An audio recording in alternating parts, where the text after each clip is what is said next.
എന്നിട്ടും for example US bureau of സ്റ്റാറ്റിസ്റ്റിക്സിൻ്റെ പഠനപ്രകാരം 10ൽ 9 പേരും ഇവിടെ ഫെയിലാവുകയാണ്.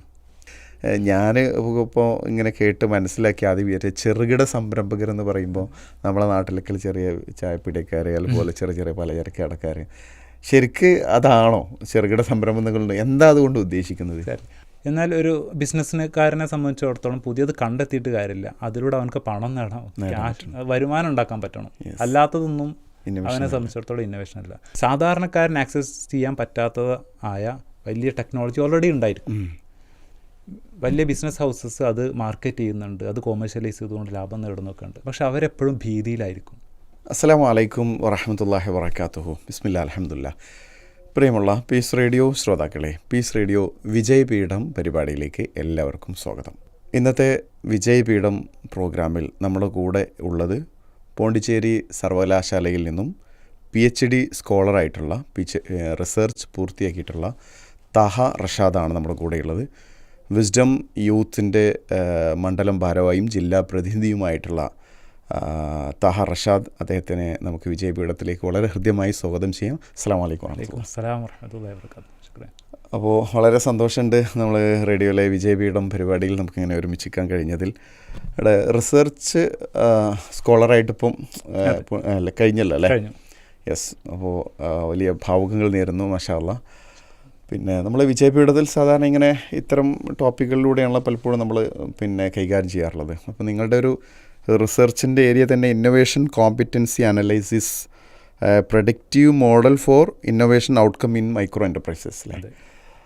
ഇങ്ങനെ പറയുമ്പോൾ എന്താണെന്ന് ചിലപ്പോൾ സാധാരണക്കാരായ ആൾ സംബന്ധിച്ചിടത്തപ്പോൾ എന്താണെന്നുള്ളൊരു കൺഫ്യൂഷൻ ഉണ്ടാവും. എനിക്ക് തോന്നുന്നു നമുക്ക് നമ്മുടെ വിഷയത്തിലേക്ക് വരുന്നതിൻ്റെ മുമ്പ് നിങ്ങളൊന്ന് പരിചയപ്പെടുത്തുന്നത് എവിടെയാണ്, ബാക്കി കാര്യങ്ങളൊക്കെ അറിയാത്തവർക്കൊന്ന് പരിചയപ്പെടുത്താൻ തോന്നുന്നു. ഞാൻ താഹ റഷാദ്. എൻ്റെ വീട് രാമനാട്ടുകരക്കടുത്ത് ഫറൂഖ് കോളേജിനടുത്ത് വാഴയൂർ പഞ്ചായത്തിൽ തിരുത്തിയാട് എന്നുള്ള പ്രദേശത്താണ്. അപ്പോൾ ഇങ്ങനെ ഒരു ഈ ചെറുകിട സംരംഭം ഇത്തരമൊരു മേഖലയിൽ റിസർച്ച് എടുക്കാനുള്ള ഒരു പ്രചോദനം എന്താണ്? അത് അത്തരം കാര്യങ്ങളിലേക്ക് ചെറുകിട സംരംഭം എന്ന് നമ്മൾ മലയാളത്തിൽ അങ്ങനെ പറയുമെങ്കിലും അതിൻ്റെ ഒരു ഡെഫിനിഷൻ നോക്കുമ്പോൾ നമുക്ക് മനസ്സിലാകും അല്പം കൂടെ ഭയങ്കര ഒരു ഇൻവെസ്റ്റ്മെൻ്റ് ഉള്ളൊരു ഏരിയയാണ്. ആ ഏരിയയിൽ ഒരുപാട് ആളുകൾ ഇൻവെസ്റ്റ് ചെയ്യുന്നു, അതുപോലെ സംരംഭകർ, ഒരു ആസ്പയറിംഗ് എൻ്റർപ്രണേഴ്സ് എല്ലാം എത്തുന്നു. എന്നിട്ടും for example US bureau of സ്റ്റാറ്റിസ്റ്റിക്സിൻ്റെ പഠനപ്രകാരം 10ൽ 9 പേരും ഇവിടെ ഫെയിലാവുകയാണ്. ആദ്യ 5 വർഷത്തിനകം തന്നെ 90% ആളുകളും ഫെയിലാകുന്ന ഒരു ഏരിയയാണ് ഓൺട്രപ്രണർഷിപ്പ്. അതിൽ തന്നെ ഇന്ത്യയിൽ 99% ഇവിടെയാണ് വരുന്നത്, മൈക്രോ ഓൺട്രപ്രണേഴ്സാണ്. യെസ്. അപ്പോൾ നമ്മൾ ഈ മൈക്രോ ഓൺട്രപ്രണേഴ്സ് എന്ന് പറയുമ്പോഴേ ഞാൻ ഇപ്പോൾ ഇങ്ങനെ കേട്ട് മനസ്സിലാക്കി ആദ്യം വിചാരിച്ച ചെറുകിട സംരംഭകരെന്ന് പറയുമ്പോൾ നമ്മളെ നാട്ടിലേക്ക് ചെറിയ ചായപ്പിടിക്കാർ അതുപോലെ ചെറിയ ചെറിയ പലചരക്ക് കടക്കാർ, ശരിക്ക് അതാണോ ചെറുകിട സംരംഭങ്ങളുണ്ട്? എന്താ അതുകൊണ്ട് ഉദ്ദേശിക്കുന്നത്? അധികം ആളുകൾക്ക് ഇങ്ങനെ ഒരു മിസ്കൺസെപ്ഷൻ ഉണ്ട്. എന്താണ് ചെറുകിട? മലയാളത്തിൽ നമ്മൾ പറയുമെങ്കിലും ഇത് ഇന്ത്യൻ ഗവൺമെൻറ്റിൻ്റെ MSME ആക്ട് പ്രകാരമാണ് ഇതിൻ്റെ കാറ്റഗറൈസേഷൻ വരുന്നത്. 2025 ഡെഫിനിഷൻ പ്രകാരം 2.5 കോടിയിൽ താഴെ പ്ലാന്റ് ആൻഡ് മെഷീനറിയിൽ ഇൻവെസ്റ്റ്മെൻ്റ് ഉള്ള നിക്ഷേപമുള്ള കമ്പനികളും അതുപോലെ അവരുടെ ടേൺ ഓവർ അഥവാ വാർഷിക വരുമാനം എന്നുള്ളത് 10 കോടിയിൽ താഴെയുമാകുമ്പോഴാണ് അവർ മൈക്രോ എൻ്റർപ്രണേഴ്സ് ആകുന്നത്, ചെറുകിട നിക്ഷേപകർ. അതായത് നമ്മളിവിടെ കാണുന്ന 50,000 കച്ചവടം ചെയ്യുന്നവർ മാത്രമല്ല, ഒരു വർഷം 10 കോടി വരെ വരുമാനം ഉണ്ടാക്കുന്നവരും ഈ ഒരു കാറ്റഗറിയിലാണ് പെടുന്നവരുള്ളതാണ്. അപ്പോൾ അത്രയും വലിയ ഏരിയ ആണ്. മാത്രമല്ല ഞാൻ നേരത്തെ പറഞ്ഞു, ഇന്ത്യയിൽ 98.85%, അറൗണ്ട് 99% എന്ന് പറയാം, MSMEയിൽ വരുന്നതിൽ 99%വും ഇന്നത്തെ കണക്കനുസരിച്ച് ഈ ഒരു ഏരിയയിലാണ് വരുന്നത്. വളരെ സിഗ്നിഫിക്കൻ്റ് ആയ ഒരു ഏരിയയാണ് ചെറുകിട എന്ന് നമ്മൾ പറയുമെങ്കിലും. അപ്പോൾ വാക്കുകൊണ്ട് ചെറുകിടേ ഉള്ളൂ, ബാക്കിയൊക്കെ വൻകിടം തന്നെയാണ്. തീർച്ചയായും 10 കോടി എന്ന് പറയുമ്പോൾ ഒരു സാധാരണക്കാരെ സംബന്ധിച്ചിടത്തോളം ഈ വൻകിട കമ്പനികൾ എന്നൊക്കെ പറയുമ്പോൾ അത് അതിനും മീതെയാണ്. തീർച്ചയായിട്ടും. ഈ MSMEയിൽ 3 കാറ്റഗറിയാണുള്ളത്. പ്രത്യേകിച്ച് ഇന്ത്യ, പുറമേയൊക്കെ നമുക്ക് SME എന്നാണ് പറയുന്നത്. എന്നാൽ ഇന്ത്യയും മറ്റു ചില രാജ്യങ്ങളിലും ഇതിൻ്റെ കാറ്റഗറൈസേഷൻ MSME ആണ്. MSME എന്ന് പറഞ്ഞാൽ മൈക്രോ സ്മോൾ മീഡിയം എൻ്റർപ്രൈസസ് എന്നുള്ളതാണ്. ഈ മൈക്രോ ഇപ്പോൾ നമ്മൾ പറഞ്ഞു വെച്ചത്. ഇനി അതിന് മേലെ സ്മോൾ എൻ്റർപ്രൈസസ് ഉണ്ട്, മീഡിയം എൻ്റർപ്രൈസസ് ഉണ്ട്. മീഡിയം എൻ്റർപ്രൈസസ് എന്ന് പറഞ്ഞാൽ അവരുടെ വരുമാനം 500 കോടിയിൽ താഴെ ആകുമ്പോഴാണ്. അത്രയും വലുതാണ്. അപ്പോൾ അതിനേക്കാളും മേലെയുള്ള ബിസിനസ് എന്തായാലും ഉണ്ട്. Large business houses, multinational companies എല്ലാം ഇതിന് മേലെയും ഉണ്ട്. അപ്പോൾ ഈ MSMEയിൽ വരുന്നത് 500 കോടിയിൽ താഴെ വരുമാനമുള്ള ഈ കമ്പനികളും അവയിൽ തന്നെ 10 കോടിയിൽ താഴെയുള്ളൊരു ഏരിയയാണ് നമ്മൾ ചെറുകിട എന്ന് പേരെടുത്ത്. അപ്പം നമ്മുടെ നാട്ടിൽ ഏറ്റവും താഴെയുള്ള നമ്മൾ കാണുന്ന ചെറിയ ബിസിനസ് നടത്തി പോകുന്ന ആളുകളെ അവരെന്തിലാണ് ഉൾക്കൊള്ളിക്കുക, അവരെങ്ങനെയാണ് നമ്മൾ പറയുക? ഏറ്റവും താഴെയുള്ള എന്ന് പറഞ്ഞാൽ നമ്മുടെ നാട്ടിൽ പൊതുവെ ഇൻവെസ്റ്റ്മെൻറ്റ് IT സെക്ടറിലേക്കാണ് പുതിയ BTech കഴിഞ്ഞും പലരും വരുന്നതൊക്കെ. അപ്പം അവരെ സംബന്ധിച്ചിടത്തോളം കൂടുതൽ ഇൻവെസ്റ്റ്മെൻറ്റിൻ്റെ ആവശ്യമില്ല. വിത്ത് ലെസ് ഒരു ക്യാപിറ്റൽ ഇൻറ്റൻസീവായ ഒരു ഏരിയ അല്ലാത്തത് കൊണ്ട് ടെക്നോളജി കോൺസെൻട്രേറ്റ് ചെയ്തുകൊണ്ട് അവർക്ക് കൂടുതൽ എത്തിപ്പെടാൻ പറ്റും എന്നുള്ളതിനൊരു സ്ട്രാറ്റജി. അതുകൊണ്ട് തന്നെ കുറച്ച് ഇൻവെസ്റ്റ്മെൻറ്റ് മതി. പക്ഷെ അവരും വരുന്നത് ഈ മൈക്രോ എൻ്റർപ്രൈസ് എന്നുള്ള കാറ്റഗറിയിലായിരിക്കും. അങ്ങനെയായിരിക്കും അല്ലേ? അപ്പോൾ അതിൽ ഇന്നോവേഷൻ കോമ്പിറ്റൻസി എന്ന് പറയുന്നുണ്ട്. ശരിക്കും എന്താ ഈ ഇന്നോവേഷൻ കോമ്പിറ്റൻസി? ഇന്നോവേഷൻ അത് എന്താണ് ഇന്നോവേഷൻ നമുക്ക് പറഞ്ഞു തുടങ്ങാം, എന്നിട്ട് കോമ്പിറ്റൻസി പറയാമല്ലോ. ഇന്നോവേഷൻ അതിനെ കാണുന്ന ആളുടെ കണ്ണുപോലെ ഇരിക്കും, കാഴ്ചപ്പാട് പോലെ ഇരിക്കും. ഒരു എഞ്ചിനീയറെ സംബന്ധിച്ചിടത്തോളം ഇന്നോവേഷൻ എന്നുള്ളത് ഇൻവെൻഷനാണ്, പുതുതായിട്ട് കണ്ടെത്തുക, റിസർച്ച് നടത്തുന്നു. എന്നാൽ ഒരു ബിസിനസ്സുകാരനെ സംബന്ധിച്ചിടത്തോളം പുതിയത് കണ്ടെത്തിയിട്ട് കാര്യമില്ല, അതിലൂടെ അവനക്ക് പണം നേടാം, വരുമാനം ഉണ്ടാക്കാൻ പറ്റണം. അല്ലാത്തതൊന്നും അവനെ സംബന്ധിച്ചിടത്തോളം ഇന്നോവേഷൻ അല്ല. അതുകൊണ്ടാണ് ആപ്പിൾ എടുത്ത് $999 അതായത് 1000 എന്ന് പറയാം നമുക്ക്, $1000 രൂപയല്ല ഡോളർ, $1000 iPhone Pro സ്റ്റാൻഡ് പുറത്തിറക്കി. ഒരുപാട് ഫീച്ചേഴ്സൊക്കെ ഉള്ള ഒരു ഇന്നോവേഷൻ എന്ന് പേരിട്ട് ഇറക്കിയതാണ്. പക്ഷെ അത് ഫെയിലായിപ്പോയി. കാരണം ജനങ്ങൾക്ക് ഉപകാരമില്ല. $1000 സ്റ്റാൻഡൊക്കെ വാങ്ങാൻ പോകുന്നു. അതുപോലെ ജ്യൂസറോ എന്നുള്ളൊരു കമ്പനി $400 ജ്യൂസ് മെഷീൻ. ഒരു ജ്യൂസറിന് ഒരിക്കലും $400 ആരും പേ ചെയ്യാൻ പോകുന്നില്ല. അപ്പോൾ യൂട്ടിലിറ്റിയും എൻഡ് യൂസർക്ക് അത് എടുക്കേണ്ട ആ യൂട്ടിലിറ്റിക്ക് ഒരു വിലയിടാതെ ഒരു ഇങ്ങനെയുള്ള ഇൻവെൻഷന് പിന്നാലെ പോവുകയും അതിനെ ഇന്നോവേഷനായി കാണുകയും ചെയ്യുന്നിടത്തുള്ള ഫെയിലിയറാണ്. അതുകൊണ്ടാണ് എക്സ്പേർട്സ് ഇതൊന്നും ഇന്നോവേഷനല്ല, ഓവർ എഞ്ചിനീയറിംഗ് ആണ്. ഓൾറെഡി വർക്ക് ചെയ്യുന്നൊരു സംഗതി എടുത്തിട്ട് കോംപ്ലിക്കേറ്റ് ചെയ്തുകൊണ്ട് അതിന് ഇന്നോവേഷൻ എന്ന് പേരിട്ടത് കൊണ്ട് കാര്യമില്ല എന്ന് പറയുന്നത്. അപ്പം ഇന്നോവേഷൻ എന്ന് പറയുമ്പോൾ നമ്മുടെ ബിസിനസ് പെർസ്പെക്റ്റീവിൽ ഇൻവെൻഷൻ പ്ലസ് കൊമേഴ്ഷ്യലൈസേഷൻ, പുതുതായിട്ട് വല്ലതും കണ്ടെത്തുകയും വേണം, അതിനെ മാർക്കറ്റ് ചെയ്യുക കൂടെ ചെയ്യണം. ആളുകൾക്ക് അത് അക്സെപ്റ്റബിൾ ആണ്, ആൾക്കാർക്ക് അത് ഉപയോഗിക്കാനും പറ്റണം. അതുകൊണ്ടാണ് ജോസഫ് ഷംബീറ്റർ ഉണ്ട്, ഫേമസ് മാനേജ്മെൻറ്റ് ഗുരുവാണ്. അദ്ദേഹം പറഞ്ഞു ഇന്നോവേഷൻ എന്നുള്ളത് ക്രിയേറ്റീവ് ഡിസ്ട്രക്ഷനാണ്. നിലവിലുള്ള ഒരു ടെക്നോളജിയെ ഡെസ്ട്രോയ് ചെയ്തുകൊണ്ട് പുതിയൊരു ടെക്നോളജി വരും. അപ്പോൾ അത് പുതിയ ടെക്നോളജി വരുന്നു മാത്രമല്ല, പഴയതിൻ്റെ ഉപയോഗത്തേക്കാൾ സുപ്പീരിയർ ആയൊരു യൂട്ടിലിറ്റി പ്രൊവൈഡ് ചെയ്യാനും അതിന് സാധിക്കുന്നു. പഴയതിനെ റീപ്ലേസ് ചെയ്യാനും പറ്റുന്നു. അത് ജനങ്ങൾക്കും സൊസൈറ്റിക്കും എല്ലാം ഉപകാരപ്രദമാവുകയും ചെയ്യുന്നു. അതുകൊണ്ട് തന്നെ ഒരു ഇൻവെൻഷൻ ഉണ്ടാകണം, മാർക്കറ്റിന് അത് യൂസ്ഫുൾ ആയിരിക്കണം, അത് പ്രോപ്പറായിട്ട് ലോഞ്ച് ചെയ്യാനും ഇംപ്ലിമെൻറ്റ് ചെയ്യാനും എല്ലാം സാധിക്കുകയും ചെയ്യണം എന്നുള്ള ഒരു മാനേജ്മെൻറ്റ് തിങ്കർ ഉണ്ട്, ബെസൻ്റ് ആൻഡ് ടിഡ്. അദ്ദേഹം ഈ 2 പേര് അവരിതിനെക്കുറിച്ച് പറഞ്ഞിരിക്കുന്നത് ഓൺട്രപ്രണർഷിപ്പും ഇന്നോവേഷനും രണ്ടും കൂടെ കോ എക്സിസ്റ്റ് ചെയ്യുന്നതാണ്. ഒരേ നാണയത്തിൻ്റെ 2 വശങ്ങളാണ്. ഇന്നോവേഷൻ ഇല്ലാത്ത ഓൺട്രപ്രണർ എന്നത് അൺഇൻസ്പയർഡ് ആണ്. അയാൾക്ക് പ്രത്യേകിച്ചൊന്നും ചെയ്യാനുണ്ടാവില്ല. കാരണം ലോങ് ടേം സസ്റ്റൈനബിലിറ്റിയും മറ്റും കിട്ടണമെങ്കിൽ അവർ എന്തായാലും ഇന്നോവേറ്റീവ് ആയിരിക്കണം. തിരിച്ചോ ഓൺട്രപ്രണർഷിപ്പ് ഇല്ലാതെ ഇന്നോവേഷൻ മാത്രമാകുമ്പോഴോ അത് അൺഫുൾഫിൽഡ് ആവും. കാരണം കണ്ടുപിടിച്ച് വെച്ചു, ഇത് മാർക്കറ്റിലേക്ക് എത്തിക്കണം, സക്സസ്ഫുള്ളായി ലോഞ്ച് ചെയ്യേണ്ടതുണ്ട്, അതുവഴി ഇൻകം ജനറേറ്റ് ചെയ്യേണ്ടതുണ്ട്, ഇതൊന്നും നടക്കുകയുമില്ല. സോ രണ്ടും കോ എക്സിസ്റ്റ് ചെയ്ത് പോകേണ്ടതാണ്. അപ്പോൾ നമ്മുടെ ഈ ടേംസിൽ ഇന്നോവേഷൻ എന്ന് പറഞ്ഞാൽ ഇൻവെൻഷൻ പ്ലസ് കൊമേഴ്ഷ്യലൈസേഷൻ എന്നുള്ള നമുക്ക് അക്കാഡമിക്കലി പറയാം. ഇപ്പോൾ താറഷാദ് നിങ്ങൾ പറഞ്ഞപ്പോൾ ഇന്നോവേഷൻസ് പറഞ്ഞതിൽ നമ്മൾ ഇന്നോവേഷൻ സമൂഹത്തിന് അല്ലെങ്കിൽ ജനങ്ങൾക്കത് ഉപകാരം. ഇപ്പോൾ ഏതൊരു കമ്മ്യൂണിറ്റി ആയിരിക്കും ഏതൊരാൾ ആദ്യം കാണുക, ഏതൊരു കമ്മ്യൂണിറ്റിയാണ്. ഒരു കമ്മ്യൂണിറ്റിയിൽ ഓരോ തരത്തിലുള്ള ആളുകൾ ഉണ്ടാവുമല്ലോ. അവരുടെ മണി എത്രമാത്രം, പിന്നെ ഒരു ഹയർ കാറ്റഗറിയിലെ ആളുകളാണെങ്കിൽ അവർ വാങ്ങുന്ന കുറച്ച് സാധനങ്ങളുണ്ടാവും. സാധാരണക്കാരനെ സംബന്ധിച്ചോളം ഏറ്റവും കൂടുതൽ സാധാരണക്കാരല്ല ഉണ്ടാവുക. ഇതിൽ ആരെ കണ്ടിട്ടായിരിക്കും ഇത് അതിനെങ്ങനെ ഇന്നോവേഷൻ വേണ്ടത്? അതെ അതെ, അത് ഓരോ കമ്പനികളാണ് ഇന്നോവേഷൻ ചെയ്യുന്നതിന് ഫണ്ട് ചെയ്യുന്നതെങ്കിൽ അവരുടെ ഗോൾസ് പോലെ ഇരിക്കും. മാത്രമല്ല ഈ പുതിയ ഇൻവെൻഷൻസ് എല്ലാം വരുമ്പോൾ എപ്പോഴും എലൈറ്റ് ക്ലാസ്സിനായിരിക്കും ആക്സസിബിൾ ആയിരിക്കുക. ഫോർ എക്സാമ്പിൾ പണ്ട് പേഴ്സണൽ കമ്പ്യൂട്ടർ എന്ന് പറഞ്ഞതൊക്കെ ഒരിക്കലും സാധാരണക്കാരന് ചിന്തിക്കാൻ പോലും പറ്റുന്നില്ല. അതുപോലെ തന്നെ പണ്ടത്തെ ക്യാമറകളും പലതും എല്ലാം. എന്നാൽ ഇപ്പോഴോ നമ്മുടെ സ്മാർട്ട് ഫോണിലെല്ലാം ഉണ്ട്. നമുക്ക് നമ്മുടെ ഹെൽത്ത് ട്രാക്കർ ഉണ്ട്, നമുക്ക് GPS സൗകര്യങ്ങളുണ്ട്, ഫോൺ ഇൻ്റർനെറ്റ് സൗകര്യങ്ങളുണ്ട്, എല്ലാം ഉള്ള ഒന്നായിട്ട് മാറുന്നുണ്ട്. ഇതിനാണ് ഈ 2020 അന്തരിച്ച ക്ലേറ്റൺ ക്രിസ്ത്യൻസൻ എന്നുള്ള ഹാർവാർഡിലെ പ്രൊഫസറുണ്ട്. അദ്ദേഹം മുന്നോട്ട് വെച്ചിരിക്കുന്ന ഒരു കോൺസെപ്റ്റാണ് ഡിസ്റപ്റ്റീവ് ഇന്നോവേഷൻ എന്നുള്ളത്. ഈ 21ാം ഈ നൂറ്റാണ്ടിലെ ഏറ്റവും വലിയ റെവല്യൂഷണറി കോൺസെപ്റ്റ് എന്നുള്ള നിലക്ക് അറിയപ്പെടുന്നത് ഇതാണ്. അതായത് സാധാരണക്കാരൻ ആക്സസ് ചെയ്യാൻ പറ്റാത്തതായ വലിയ ടെക്നോളജി ഓൾറെഡി ഉണ്ടായിരിക്കും. വലിയ ബിസിനസ് ഹൗസസ് അത് മാർക്കറ്റ് ചെയ്യുന്നുണ്ട്, അത് കൊമേഴ്ഷ്യലൈസ് ചെയ്തുകൊണ്ട് ലാഭം നേടുന്നൊക്കെ ഉണ്ട്. പക്ഷെ അവരെപ്പോഴും ഭീതിയിലായിരിക്കും. അദ്ദേഹത്തിൻ്റെ ഇന്നോവേഷൻ ഡിലമ്മ എന്നുള്ള ബുക്കിലാണ് അത് വരുന്നത്. എന്തുകൊണ്ട് പുതിയ പ്ലെയേഴ്സ് വരികയും അവരിതിനെയെല്ലാം ഈസിലി ആക്സസിബിൾ ആയ നിലക്ക് റീ എഞ്ചിനീയർ ചെയ്തെടുക്കുകയും ചെയ്താൽ അവരുടെ എന്ത് ചെയ്യും, അവരുടെ കയ്യിലുള്ള ടെക്നോളജിയേക്കാൾ സുപ്പീരിയർ ടെക്നോളജി കുറഞ്ഞ ചെലവിൽ സാധാരണക്കാരനിലേക്ക് എത്തും. അതാണ് സ്മാർട്ട് ഫോൺ നമ്മുടെ ഒരു എക്സാമ്പിൾ. കാരണം ഈ പറഞ്ഞിരിക്കുന്ന വലിയ സൂപ്പർ കമ്പ്യൂട്ടേഴ്സ് അല്ലെങ്കിൽ കമ്പ്യൂട്ടേഴ്സിൻ്റെ തന്നെ എല്ലാ ഫങ്ഷൻസും നമ്മുടെ കൈകളിൽ ഏതൊരു സാധാരണക്കാരനും 10,000 രൂപയിൽ കുറഞ്ഞ രൂപയ്ക്ക് അഫോർഡ് ചെയ്യാവുന്ന ഒരു ഫോണൊക്കെ എത്തിക്കുകയാണ്. ഒരു എക്സാമ്പിൾ മാത്രമാണ്. അപ്പോൾ ഇന്നോവേഷൻ ടാർഗറ്റ് ചെയ്യുന്നത് ഓരോ കമ്പനിയുടെയും ഗോൾ പോലെ ഇരിക്കും. വലിയ ഇപ്പോൾ പ്രീമിയം ക്ലാസ് മാത്രം ചെയ്യുന്ന കമ്പനിയാണെങ്കിൽ അവർ ഈ എലൈറ്റ് ക്ലാസ് അവരുടെ കസ്റ്റമർ ഇന്നൊരു കാറ്റഗറിയിലുള്ള അവർക്ക് അറിയാം.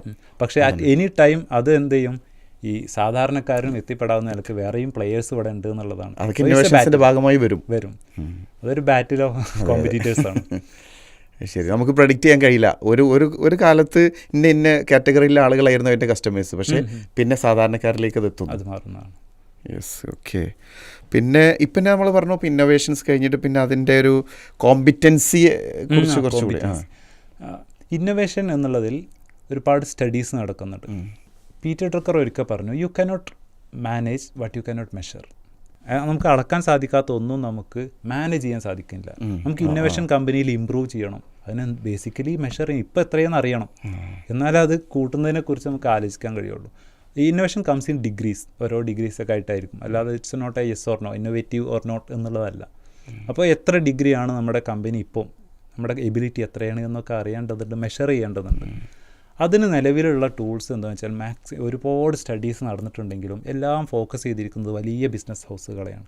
നമ്മുടെ ഈ പറഞ്ഞിരിക്കുന്ന ചെറുകിടക്കാർക്ക്, മൈക്രോ എൻ്റർപ്രൈനേഴ്സിന് ഇവർക്ക് യൂസ് ചെയ്യാൻ പറ്റുന്ന നിലക്കുള്ള ടൂൾസ് ഇല്ല. ഉദാഹരണത്തിന് കമ്പനീസ് ഇന്നോവേഷൻ എന്ന് പറയുമ്പോഴേക്കും സ്റ്റഡീസിലെല്ലാം റിസർച്ചിന് എത്ര സ്പെൻഡ് ചെയ്യുന്നു, സയൻറ്റിസ്റ്റ് എത്ര ഉണ്ട് അവിടെ, പിന്നെ അതുപോലെ റിസർച്ച് ഹൗസ് എന്നുള്ള നിലക്ക്, ലാബ് എന്നുള്ള നിലക്കൊക്കെ അവരുടെ എക്സ്പെൻഡിച്ചർ, ഇതെല്ലാം മെഷർ ചെയ്തുകൊണ്ട് അതിൽ നിന്ന് കിട്ടുന്ന പ്രൊഡക്ട്സ്, പാറ്റേൺസ് ഫയൽ ചെയ്തത് എത്രയുണ്ട് എന്നൊക്കെ മെഷർ ചെയ്യണം. ഇതൊന്നും ചെറുകിടക്കാരനെ സംബന്ധിച്ചിടത്തോളം ഈ ഇൻഡിക്കേറ്റേഴ്സ് ഒന്നുമില്ല. അപ്പോൾ അവരുടെ നിലക്കും ഇന്നോവേഷൻസ് നടക്കുന്നുണ്ട് അവരുടേതായത്. ഇത് അളക്കാനുള്ളതായ ഒരു മെഷർമെൻറ്റ് കൊണ്ടുവരിക എന്നുള്ളത് ഭയങ്കര ഡിഫിക്കൽട്ട് ടാസ്ക്കാണ്. അപ്പോഴാണ് എത്ര വലിയ ആളാവട്ടെ ചെറിയ ആളാവട്ടെ കോമ്പിറ്റൻസി എല്ലാവർക്കും ഒരുപോലെയല്ലേ. ഈ മൈക്രോ എൻ്റർപ്രൈസിനെ കുറിച്ച് നമ്മൾ പറഞ്ഞു 10 കോടിയിൽ താഴെ വാർഷിക വരുമാനമുള്ളവരെല്ലാം അതിൽ പെട്ടു. കുറവുള്ളവനും കൂടുതലുള്ളവനും എല്ലാം പെടുന്നതുകൊണ്ട് യൂണിഫോം ക്ലാസ് അല്ല. എന്നാൽ കോമ്പിറ്റൻസി എന്നുള്ള നിലയ്ക്ക് എല്ലാവരും ഈക്വലായിരിക്കും. നമുക്കിപ്പോൾ ഒരു വലിയ രാജ്യവും ചെറിയ രാജ്യവും തമ്മിൽ ഫുട്ബോൾ കളിക്കുമ്പം വലുതാവട്ടെ ചെറുതാവട്ടെ 11 പേർക്കല്ലേ കളിക്കാൻ പറ്റും. എന്ന പോലെ നമ്മുടെ കോമ്പിറ്റൻസി നോക്കുമ്പോൾ എല്ലാവർക്കും ഒരു സ്റ്റാൻഡേർഡൈസ്ഡ് ആയിരിക്കും. അതുകൊണ്ട് ഒരു ടൂൾ മുന്നോട്ട് വെക്കുമ്പോൾ കോമ്പിറ്റൻസി ബേസ് ചെയ്തുകൊണ്ടാണ് എങ്കിൽ എല്ലാവർക്കും അപ്ലൈ ചെയ്യാൻ പറ്റാവുന്ന ഒരു മെഷർമെൻറ്റ് സ്കീം പ്രൊവൈഡ് ചെയ്യാൻ പറ്റും എന്നുള്ളതുകൊണ്ടാണ് ഞാൻ കോമ്പിറ്റൻസി അറിഞ്ഞെടുക്കുന്നത്. ഇത് ബേസ് ചെയ്ത് നിൽക്കുന്നത് കോമ്പിറ്റൻസി ബേസ്ഡ് വ്യൂ എന്നുള്ളൊരു തിയറി പ്രകാരമാണ്.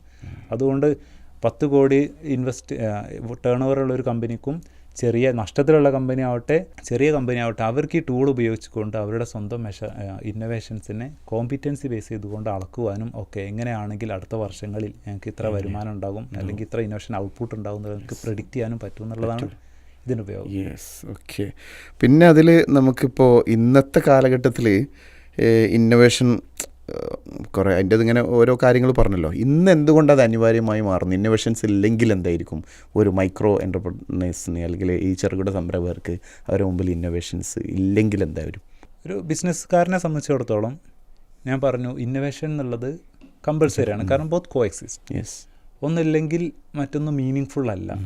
അപ്പോൾ ഇന്നത്തെ കാലത്ത് ഭയങ്കര കോമ്പറ്റിറ്റീവായ ലോകമാണ്. അതെ, ഓരോ ബിസിനസ്സുകാരനും നാട്ടിലെന്ത് നടക്കുന്നു എന്നുള്ളതിനെക്കുറിച്ച് എപ്പോഴും സ്കാൻ ചെയ്തുകൊണ്ടിരിക്കുകയാണ്. കോമ്പറ്റീറ്റേഴ്സിനെ അതുപോലെ മാർക്കറ്റിനെ എല്ലാം എന്ത് നമുക്ക് പുതിയത് നൽകാൻ പറ്റും എന്നുള്ള നിലക്ക് സ്കാനിങ് ചെയ്തുകൊണ്ടിരിക്കുകയാണ്. അതുകൊണ്ട് തന്നെ നമ്മുടെ കോമ്പറ്റീറ്റേഴ്സ് നമ്മളെക്കാൾ വെൽ ഫണ്ടഡ് ആയ വെൽ റൺ ആയ ഒരു കമ്പനിക്ക് എപ്പോഴും നമ്മുടെ മേലെ പോകാൻ സാധിക്കും. അതുകൊണ്ട് തന്നെ ഈ ഒരു ഭയങ്കര വൊളറ്റൈലായ ഈ ഒരു മാർക്കറ്റിൽ അല്ലെങ്കിൽ ഈ ഒരു ഇൻഡസ്ട്രിയിൽ നമ്മളെപ്പോഴും പുതിയതായത് കൊണ്ടുവരാനും കസ്റ്റമേഴ്സിന് എന്ത് വേണമെന്ന് മനസ്സിലാക്കിയതിനനുസരിച്ച് റെസ്പോണ്ട് ചെയ്യാനും സാധിച്ചിട്ടില്ലെങ്കിൽ ഡിസപ്പിയർ ആയി പോകും. ഫോർ എക്സാമ്പിൾ നമുക്ക് കൊഡാക്ക്, നമ്മളൊരു കാലത്ത് എല്ലാ ഹൗസ് ഹോൾഡിലും ഉള്ളതാണ്. എന്നാൽ ഇപ്പോൾ അവരെവിടെയാണ്? ഇല്ല. കാരണം ഒരു ഡിജിറ്റൽ റെവല്യൂഷൻ വന്നപ്പോൾ അവർക്ക് അതിലേക്ക് പോകാൻ പറ്റിയില്ല എന്നുള്ളതാണ്. ഞാൻ എവിടെ കേട്ട അവരോടോ ഇനി എന്തോ ഇങ്ങനത്തെ ഒരു അഡ്വൈസൊക്കെ കിട്ടിയിട്ടും അതൊന്നും അങ്ങനെ പറഞ്ഞു എന്നൊക്കെ പറഞ്ഞു. അതാണ് ഈ ഓൺട്രപ്രണേഴ്സ് ഇന്നോവേഷൻ അഡോപ്ഷൻ കർവ് എന്ന് പറയും. അതിനകത്ത് 2% പറയുകയാണെങ്കിൽ 2.5% മാത്രമാണ് ഇന്നോവേറ്റേഴ്സ് ഉള്ളത്. 13.5% ആളുകൾ ആരാണ്? ഇന്നോവേഷൻ അഡോപ്റ്റേഴ്സ് ആയിട്ടുണ്ട്. അതിനപ്പുറം 16% ആളുകൾ അത് കഴിഞ്ഞ് വരുന്ന ഏർലി മെജോറിറ്റി, അടുത്തൊരു 16% ലേറ്റ് മെജോറിറ്റി, അതും കഴിഞ്ഞ് ബാക്കി വരുന്ന ആളുകളെ ലാഗാർഡ്സ് എന്ന് പറയുന്നത്, ഒരിക്കലും ഇന്നോവേഷൻസിലേക്ക് വരാത്ത ആളുകൾ. അപ്പോൾ ആകെ 2.5% ആണ് മുന്നിൽ ഓടുന്നവർ. അത് കഴിഞ്ഞ് ഏർലി ഇതൊക്കെല്ലാം അഡോപ്റ്റ് ചെയ്യുന്ന ആളുകളുണ്ട്. ഇന്നോവേറ്റേഴ്സിൻ്റെ അവരത് ചെയ്തല്ലോ, ഞാനും പെട്ടെന്ന് റെസ്പോണ്ട് ചെയ്യാമെന്നുള്ള എനിക്ക് ഒരു 13.5%. അപ്പോൾ ടോട്ടലി ഒരു 16% മാത്രമേ ഇതിനനുസരിച്ച് ഒരു പയനിയേഴ്സായിട്ട് ഇൻഡസ്ട്രിയിലുള്ളൂ. അതുകൊണ്ട് ഓൺട്രപ്രണേഴ്സിനെ തന്നെ പലതായിട്ട് കാറ്റഗറൈസ് ചെയ്തത് ഇന്നോവേറ്റിംഗ് ഓൺട്രപ്രണേഴ്സ് ഉണ്ട്, ഇമിറ്റേറ്റിംഗ് ഓൺട്രപ്രണേഴ്സ്. അവരെ ചെയ്ത് ഞാനും ചെയ്യുന്നുണ്ട്. ഫോർ എക്സാമ്പിൾ ഈ നോക്കിയൊക്കെ സിംബിയൻ വെച്ച് കളിച്ചൊരു കാലമുണ്ട്. അപ്പോഴാണ് ആൻഡ്രോയിഡ് വരുന്നത്. പക്ഷെ അതിനോട് കടപിടിക്കാനോ അതിൻ്റെ അടുത്ത് എത്താനോ അല്ലെങ്കിൽ അത് തന്നെ എടുക്കാനോ നോക്കിയക്ക് കഴിഞ്ഞില്ലല്ലോ. പക്ഷെ നോക്കിയക്ക് ഇങ്ങനെ അത് നോക്കിൻ്റെ കാര്യത്തിലാണ് അഡ്വൈസ് ചെയ്തിട്ട് അവർ അതൊന്നും സാധാരണക്കാർക്ക് നമ്മൾ പറ്റുള്ളൂ എന്ന് പറഞ്ഞത്. നേരത്തെ സാർ പറഞ്ഞല്ലോ, 10,000, 15,000, 20,000 രൂപേൻ്റെ ഫോണ് സാധാരണക്കാരിലേക്ക് എത്തുന്നൊരവസ്ഥ വന്നു. അവർ സിംബിയൻ OSൽ അവർ കോൺഫിഡൻ്റ് ആയിരുന്നു എന്നുള്ളതാണ് വായിച്ചറിഞ്ഞത്. ആൻഡ്രോയിഡിൽ അത്ര അവർ ഇംപ്രസ്ഡ് ആയിരുന്നില്ല. അതുപോലെ ഇമിറ്റേറ്റിംഗ് ഓൺട്രപ്രണേഴ്സ് കഴിഞ്ഞാൽ അതിന് ഫാബിയൻ ഓൺട്രപ്രണേഴ്സ് ഉണ്ട്. ആവശ്യമാണെങ്കിൽ മാത്രം ഞങ്ങളും ചേഞ്ച് ചെയ്തേക്കാം. നമുക്കൊരു ഉദാഹരണം പറയുകയാണെങ്കിൽ ഇന്ന് അങ്ങനത്തെ ഒരു നമ്മുടെ അധികവും നമ്മൾ കാണുന്നത് അങ്ങനെ ആയിരിക്കാം. കാരണം ക്വിക്കായിട്ട് മാർക്കറ്റ് റെസ്പോണ്ട് ചെയ്യുന്നവരെക്കാൾ കുറച്ചും കൂടെ കഴിഞ്ഞിട്ട് ഓക്കെ ഇത് എസ്റ്റാബ്ലിഷ്ഡ് ആണ്, ഞങ്ങളും അതിലേക്ക് മാറുന്നു എന്നുള്ള നിലക്ക് നമ്മുടെ ബിസിനസ് ബിഹേവിയർ എല്ലാം അതിനനുസരിച്ച് മാറ്റുന്ന ആളുകളുണ്ട്. ഇതൊന്നും ചെയ്യാതെ ഡ്രോൺ ഓൺട്രപ്രണേഴ്സ് ഉണ്ട്. എന്ത് തന്നെ ആയാലും ഞങ്ങളില്ലേ എന്ന് പറയുന്ന ആളുകളും ഉണ്ട്. അതുകൊണ്ട് തന്നെ ഇത്തരക്കാരൊക്കെ എന്താണ് ഓവർനൈറ്റ് ഡിസപ്പിയർ ആവുന്നു, അല്ലെങ്കിൽ വിത്തിൻ ഇയേഴ്സ് നമ്മൾ അതിനെക്കുറിച്ച് മറന്നു പോകുന്നു ബ്രാൻഡ്സിനെ കുറിച്ച്. അപ്പോൾ പിടിച്ചു നിൽക്കാൻ എന്തായാലും ഇന്നോവേഷൻ ആവശ്യമാണെന്നാണ് നമുക്ക് മനസ്സിലാവുന്നത്. താഹർഷാദ്, ചെറുകിട സംരംഭകരുടെ വിജയത്തിൽ ഏറ്റവും കൂടുതൽ സ്വാധീനം ചെലുത്തുന്ന ഇന്നോവേഷൻ കോമ്പിറ്റൻസി ഏതാണ്? യെസ്. അപ്പോൾ എൻ്റെ റിസർച്ച് ബേസ് ചെയ്തുകൊണ്ട് എനിക്ക് പറയാം. അതെ, കാരണം ഞാൻ അവരുടെ കോമ്പിറ്റൻസി മെഷർ ചെയ്തു, അത് അതിൻ്റെ കോൺസെപ്റ്റ്സ് ഡിറൈവ് ചെയ്തു. അപ്പോൾ എനിക്ക് മനസ്സിലാകുന്നതെന്ന് വെച്ചാൽ എൻ്റെ 2 സ്ട്രീം ഓഫ് അനാലിസിസ് ഉണ്ട്. അപ്പോൾ ഒന്ന്, അവർക്ക് പ്രെഡിക്റ്റ് ചെയ്യാൻ അടുത്ത വർഷം ഞങ്ങളുടെ ഔട്ട്കം ഇത്രയാകും എന്നുള്ള നിലക്ക് പ്രെഡിക്റ്റ് ചെയ്യണമെങ്കിൽ ഈ പറഞ്ഞിരിക്കുന്നതിൽ ഏതാണ് ആവശ്യം, ഏത് ഘടകമാണ് ആവശ്യം നോക്കുമ്പോൾ എനിക്ക് കൂടുതലായിട്ട് വന്നിരിക്കുന്നത് ടെക്നോളജി പ്രോഗ്രഷനാണ്.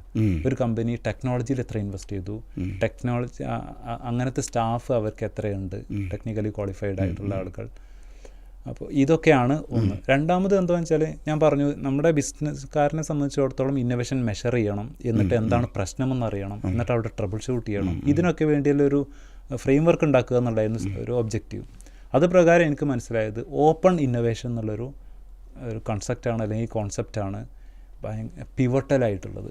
അഥവാ ഒരു ഓപ്പൺ ഇന്നോവേഷൻ എന്താണെന്ന് വെച്ചാൽ 2 തരം ഇന്നോവേഷൻ ഉണ്ട്, ക്ലോസ്ഡ് ഇന്നോവേഷനും ഓപ്പൺ ഇന്നോവേഷനും. ക്ലോസ്ഡ് ഇന്നോവേഷൻ ഉദാഹരണം പറയുകയാണെങ്കിൽ ഫോർ എക്സാമ്പിൾ ആപ്പിളിൻ്റെ iOS കാര്യങ്ങളെല്ലാം വേറൊരാൾക്കും അതിൽ ആക്സസ് ഇല്ല, വേറൊരു കമ്പനികൾക്കും ഇല്ല, അവർ ഷെയർ ചെയ്യുന്നില്ലല്ലോ.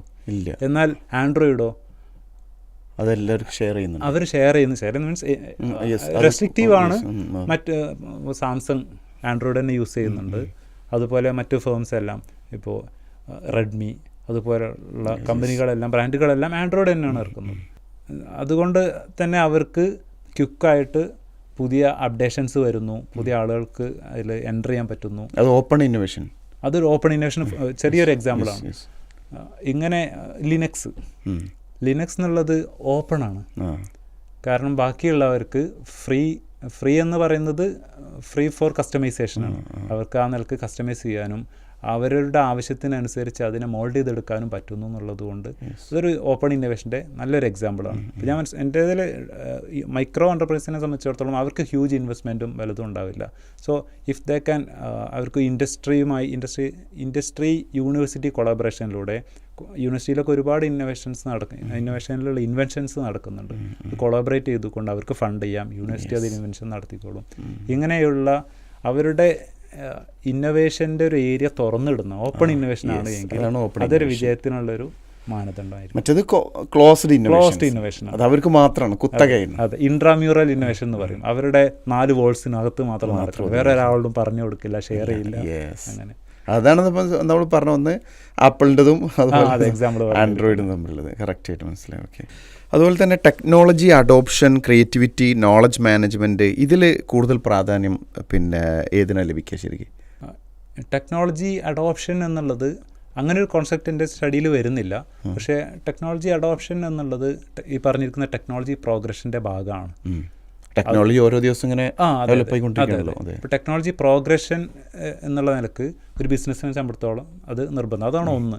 രണ്ടാമത് ഇപ്പം നിങ്ങൾ പറഞ്ഞതിൽ നോളജ് മാനേജ്മെൻറ്റ് എൻ്റെ ഇതിലേക്ക് വരുമ്പോൾ നമ്മൾ ഇന്നോവേഷനാണല്ലോ പഠിക്കുന്നത്. Innovation oriented knowledge management. അപ്പോൾ അത് ഇന്നോവേഷൻ ഓറിയൻറ്റേഷൻ്റെ ഭാഗമായി വരും. നമ്മുടെ കമ്പനി, നമ്മുടെ ബിസിനസ് സ്ഥാപനം കംപ്ലീറ്റ്ലി അലൈൻ ടുവാർഡ്സ് ഇന്നോവേഷന് വേണ്ടി അലൈൻ ചെയ്യപ്പെട്ടിരിക്കുന്ന ഒരു ഫേം ആകുക എന്നുള്ളതാണ് അതിലൂടെ. അപ്പോൾ അതിലെ ഡെസിഷൻ മേക്കിംഗ്, ഇന്നോവേഷൻ എന്നുള്ളത് എന്തായാലും ഒരു ഭാഗമായി വരും. കാരണം എന്ന് വെച്ചാൽ ചെറിയ ബിസിനസ്സുകാരെ സംബന്ധിച്ചിടത്തോളം അവർക്ക് ഒരുപാട് ബോട്ടിൽ നെക്സ് ഉണ്ട്. സമയം, കാരണം അവരുടെ സമയത്തിൽ നല്ലൊരു പങ്ക് ഡേ ടു ഡേ ആക്ടിവിറ്റീസിലേക്ക് പോവുകയാണ്. അവരുടെ ഇൻവെൻട്രി മാനേജ്മെൻറ്റ്, അതുപോലെ ക്രൈസിസ് മാനേജ്മെൻറ്റ്.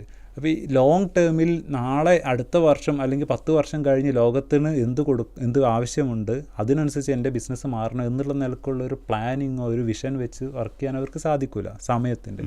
അതുപോലെ റിസോഴ്സും അവർക്ക് ഭയങ്കര റെസ്ട്രിക്റ്റഡ് ആണ്. അതുകൊണ്ട് തന്നെ ഈ ഒരു പ്രശ്നങ്ങൾ അവർക്കുള്ളത് കൊണ്ട് ഇന്നോവേഷൻ ഓറിയൻറ്റേഷൻ എന്നുള്ളത് സ്പെഷ്യലി ഫോക്കസ്ഡ് ആയിട്ടില്ല എങ്കിൽ അത് അവർക്ക് ബുദ്ധിമുട്ടുണ്ടാക്കും. സോ ഇത് രണ്ടുമാണ് വളർച്ചയെ ബാധിക്കും. കാരണം വെച്ചാൽ ഇന്ന് നാളെ കഴിഞ്ഞു പോകും. എന്നാൽ ലോങ് ടേമിൽ ഷോർട്ട് ടേമിൽ they can have success, but in long term they will fail എന്നുള്ളതാണ്. ഒരു ഹ്യൂജ് അച്ചീവ്മെൻ്റ് അല്ലെങ്കിൽ ഒരു ഉയർന്ന മറ്റുള്ളതിൽ മറ്റൊന്നിന് കോമ്പിറ്റൻസി ലെവലിൽ ഉയർന്നു പോകാനൊന്നും കഴിയില്ല.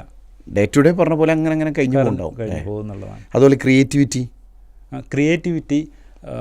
ഈ 3 എണ്ണം പറഞ്ഞതിൽ ഏതാണ് ഏറ്റവും പ്രധാനമായത് എന്നുള്ളതുകൊണ്ട് പറഞ്ഞാണ്. ഈ ക്രിയേറ്റിവിറ്റി എന്നുള്ളത് വരുന്നത് ഐഡിയേഷൻ എന്നുള്ളൊരു കൺസെപ്റ്റിലാണ്. അപ്പോൾ ക്രിയേറ്റിവിറ്റി ഉണ്ടാകുമ്പോൾ കുറച്ചുകൂടി അതെ, ക്രിയേറ്റിവിറ്റി നമ്മുടെ ബിസിനസ് ഹൗസിൽ നടക്കുന്നതെന്ന് വെച്ചാൽ ഇതുപോലെ ഇരിക്കുന്ന മാർക്കറ്റ് സ്കാനിങ്ങിലൂടെ, ഓപ്പർച്യൂണിറ്റി റെക്കഗ്നിഷനിലൂടെ ഒക്കെ നമുക്ക് വേണ്ട ഗ്യാപ്പ് കണ്ടുപിടിക്കാൻ പറ്റും. എന്നിട്ട് അതിലേക്ക് പ്രോപ്പറായ കോൺസെപ്റ്റ് അല്ലെങ്കിൽ പ്രോപ്പർ പ്രൊഡക്റ്റ് തന്നെ അവരിലേക്ക് എത്തിക്കുവാനും അല്ലെങ്കിൽ പ്രോസസ്സ് അതനുസരിച്ച് ഷിഫ്റ്റ് ചെയ്യുവാനും എല്ലാം സാധിക്കണം എന്നുള്ളതാണ്. അതിന് ബ്രെയിൻ സ്റ്റോമിങ്ങും പലതിലൂടെയും എംപ്ലോയീസിനിടയിൽ നിന്നുള്ള ഒപ്പീനിയൻസ് എടുക്കുന്നതിലൂടെയൊക്കെ ചെയ്യാവുന്നതാണ്. പക്ഷേ അതൊരു കോൺസെപ്റ്റായി നോക്കുന്ന സമയത്ത് എൻ്റെ മോസ്റ്റ് ഇമ്പോർട്ടൻ്റ് ആയി വരുന്നത് ഒന്ന് ഈ പറഞ്ഞതിൽ knowledge management adoption. Yes, okay. അതുപോലെ നിങ്ങൾ വികസിപ്പിച്ചെടുത്തിട്ടുള്ള ഒരു പിന്നെ പ്രെഡിക്റ്റീവ് മോഡൽ, അതെന്താണ്, അതിനെക്കുറിച്ചൊന്ന് പറയാമോ? ഈ പ്രെഡിക്റ്റീവ് മോഡൽ ഞാൻ ഇപ്പോൾ പറഞ്ഞു, അഥവാ ഒരു ബിസിനസ് സ്ഥാപനത്തിനെ സംബന്ധിച്ചിടത്തോളം നമുക്ക് ഒരുപാട് കോമ്പിറ്റൻസി ഉണ്ട്. നമ്മുടെ ഇൻഹറൻറ്റ് കോമ്പിറ്റൻസി നമ്മൾ അക്വയർ ചെയ്തിരിക്കുന്നതുണ്ട്. ഇത് വെച്ചുകൊണ്ട് നാളെ എൻ്റെ ബിസിനസ്സിലെ ഇന്നോവേഷൻ ഔട്ട്കം എത്രയാകും എന്നുള്ള നിലക്കൊന്ന് പ്രെഡിക്റ്റ് ചെയ്യാം. എന്നിട്ട് ഇപ്പം നിലവിലുള്ള വെച്ചുകൊണ്ട് നിലവിൽ ഇത്ര കോമ്പിറ്റൻസി ഉണ്ടെങ്കിൽ ഐ വിൽ ഹാവ് ദിസ്. എന്നാൽ അടുത്ത വർഷം അതില്ലെങ്കിലോ അണ്ടർ അച്ചീവ്ഡ് ആണ്, ഞാൻ പ്രതീക്ഷിച്ചത് കിട്ടിയിട്ടില്ല. അപ്പോൾ എന്താണ് പ്രശ്നമെന്ന് അറിയണം. അപ്പോൾ തിരിച്ച് ഡയഗ്നോസ് ചെയ്യാനുള്ളൊരു ഫ്രെയിം വർക്ക് കൂടെയാണ് എൻ്റേത്. അപ്പോൾ എവിടെയാണോ പ്രശ്നമെന്ന് മനസ്സിലാക്കുവാനും ആ കോമ്പിറ്റൻസി ഡെവലപ്പ് ചെയ്തെടുക്കാനും പറ്റും എന്നുള്ളതാണ്. എന്നാൽ ഓവർ അച്ചീവ്മെൻ്റ് ആണെങ്കിലോ okay fine, we can go. കാരണം നമ്മൾ ഇത്രയാണ് പ്രതീക്ഷിച്ചത്, അതിലേറെ നമുക്ക് കിട്ടിയിട്ടുണ്ട് എന്നുള്ളതാണ്. സോ ഒന്ന് ഡയഗ്നോസ് ചെയ്യുവാനും ട്രബിൾ ഷൂട്ട് ചെയ്യാനുള്ളൊരു മെക്കാനിസം എന്നുള്ളതാണ് ഈ ഫ്രെയിം വർക്ക്. അത് എങ്ങനെയാണ് അതിൻ്റെ വികസനം, അത് എങ്ങനെയാണ് സഹായകമായി തീരുന്നത്, എങ്ങനെയാണ് വർക്ക് ചെയ്യുന്നത്? സംരംഭകരെ സംബന്ധിച്ചിടത്തോളം അത് അവർക്ക് ഞാൻ കൊടുക്കണമെങ്കിൽ അത് എനിക്കൊന്ന് റീസ്കിൻ ചെയ്യേണ്ടത് പ്യുവർലി അക്കാഡമിക് ആണല്ലോ. അതൊന്ന് റീസ്കിൻ അല്ലെങ്കിൽ വൈറ്റ് ലാബിൽ ചെയ്യാമെന്ന് പറയും. നമുക്കൊരു ഒരു റെഡിമെയ്ഡ് ടൂളാക്കി കൊടുക്കാം. ശരിക്കും നിങ്ങളെ റിസർച്ചിൻ്റെ ഒരു ഭാഗമായിട്ട് നിങ്ങൾ വന്ന കാര്യമാണ്. പുതുച്ചേരി യൂണിവേഴ്സിറ്റിയിൽ എല്ലാ യൂണിവേഴ്സിറ്റികളിലും PhDക്ക് അതത് സമയം തന്നെ നമ്മുടെ ഡോക്ടറൽ കമ്മിറ്റി അല്ലെങ്കിൽ റിസർച്ച് അഡ്വൈസറി കമ്മിറ്റി ഉണ്ടാവും. അവിടെ ഡോക്ടറൽ കമ്മിറ്റിയാണ്. അവർക്ക് മുന്നിൽ ഇതിൻ്റെ കോൺട്രിബ്യൂഷൻസ് എന്താണ്, ഇത് സോൾവ് ചെയ്യുന്ന പ്രോബ്ലം എന്താണ്, എന്ത് റിസർച്ച് ഗ്യാപ്പാണത് ഫില്ല് ചെയ്യുന്നത് എന്നൊക്കെ നല്ല നിലക്ക് വെച്ചുകൊണ്ടായിരിക്കും മുന്നോട്ട്. അപ്പോൾ എൻ്റെ റിസർച്ച് ഗ്യാപ്പ് എന്നുള്ളത് ഇതാണ്. ഈ മൈക്രോ എൻ്റർപ്രൈനേഴ്സിനെ സംബന്ധിച്ചിടത്തോളം ആ എൻ്റർപ്രൈനേഴ്സിന് അപ്ലൈ ചെയ്യാവുന്ന ഒരു ടൂൾ നിലവിലില്ല ഇന്നോവേഷൻ മെഷർമെൻറ്റിന്. അപ്പോൾ അത് കൊടുക്കാൻ നമുക്ക് സാധിക്കും. മാത്രമല്ല ഇത് കൺസൾട്ടൻസിനും പോളിസി മേക്കേഴ്സിനൊക്കെ ഉപയോഗിക്കുവാനും സാധിക്കും എന്നുള്ളതാണ്. അതുപോലെ ഇന്നോവേഷൻ കോമ്പിറ്റൻസി അളക്കാൻ ഉപയോഗിക്കുന്ന പ്രധാനപ്പെട്ട മാനദണ്ഡങ്ങൾ എന്തായിരിക്കും? മൈക്രോ എൻ്റർപ്രൈനേഴ്സിനെ ഫോക്കസ് ചെയ്തുകൊണ്ടാണല്ലോ പഠനം. അപ്പോൾ അവിടെ ഇന്നോവേഷൻ കോമ്പിറ്റൻസി അളക്കാൻ ഈ പറഞ്ഞതിൽ പ്രധാനമായും ടെക്നോളജി, രണ്ടാമത് മാർക്കറ്റിംഗ് എന്നുള്ളത്, മൂന്നാമത് ഞാൻ പറഞ്ഞു ഓപ്പൺ ഇന്നോവേഷൻ. അതെ, നേരത്തെ പറഞ്ഞു. ഈ 3 ഫാക്ടേഴ്സ് വളരെ ഇമ്പോർട്ടൻ്റ് ആണ് എന്നുള്ളതാണ് മനസ്സിലാക്കുന്നത്. ഇതിലിപ്പോൾ എക്സ്പ്ലെയിൻ ചെയ്യേണ്ടതില്ല, ആ വാക്കിൽ തന്നെ എല്ലാം ഉണ്ട്. അപ്പോൾ ഏതായിരുന്നാലും ഇന്നത്തെ വിജയപീഠത്തിൽ നമ്മൾ ഒരു ചെറുകിട സംരംഭകർ എന്ന് പറഞ്ഞാൽ ആരാണ്, നമ്മുടെ കൺസെപ്റ്റൊക്കെ മാറി അത് എത്ര ലെവലിൽ എത്തും എന്നുള്ളതും അതിൻ്റെ ഒരു വൻകിട ചെറുകിട നമ്മൾ കേൾക്കുന്ന പദം എത്രമാത്രമാണ് അതിൽ ഉൾക്കൊള്ളുന്നത് എങ്ങനെയാണെന്ന് മനസ്സിലാക്കാൻ പറ്റി. അതുമാത്രമല്ല ഈ ഒരു രംഗത്തേക്ക് സംരംഭ രംഗത്തേക്ക് വരുന്ന ആളുകളെ സംബന്ധിച്ചിടത്തോളം ഇത് എനിക്ക് തോന്നുന്ന ഈ ഒരു വിജയപീഠം കേൾക്കുമ്പോൾ ഒരുപാട് കാഴ്ചപ്പാടുകൾ കിട്ടുന്ന ഒരു സംസാരമായിരുന്നു തഹാർ റഷാദ് നമ്മളുമായിട്ട് നടത്തിയിരുന്നത്. Thank you sir. ഓക്കെ, അപ്പോൾ ഇൻഷാ അള്ളാ അടുത്ത ഒരു എപ്പിസോഡിൽ നമ്മൾ ഇതിൻ്റെ അനുബന്ധമായിട്ടുള്ള മറ്റു ഭാഗങ്ങളിൽ ഇൻഷാ അള്ളാ നമുക്ക് ഡിസ്കസ് ചെയ്യാവുന്നതാണ്. ഇതുവരെയും ഈ ഒരു പ്രോഗ്രാമിൽ വിജയപീഠത്തിൽ പങ്കെടുത്തതിന് പീസ് റേഡിയോയുടെ പ്രത്യേകമായ നന്ദി അറിയിക്കുന്നു. റേഡിയോ പ്രോഗ്രാം വിജയപീഠം കേട്ട ശ്രോതാക്കൾക്കും നന്ദി അറിയിച്ചുകൊള്ളുന്നു. മറ്റൊരു എപ്പിസോഡ് നമുക്ക് വീണ്ടും കാണാം. അസ്സലാമു അലൈക്കും വറഹ്മത്തുള്ളാഹി വബറകാതുഹു.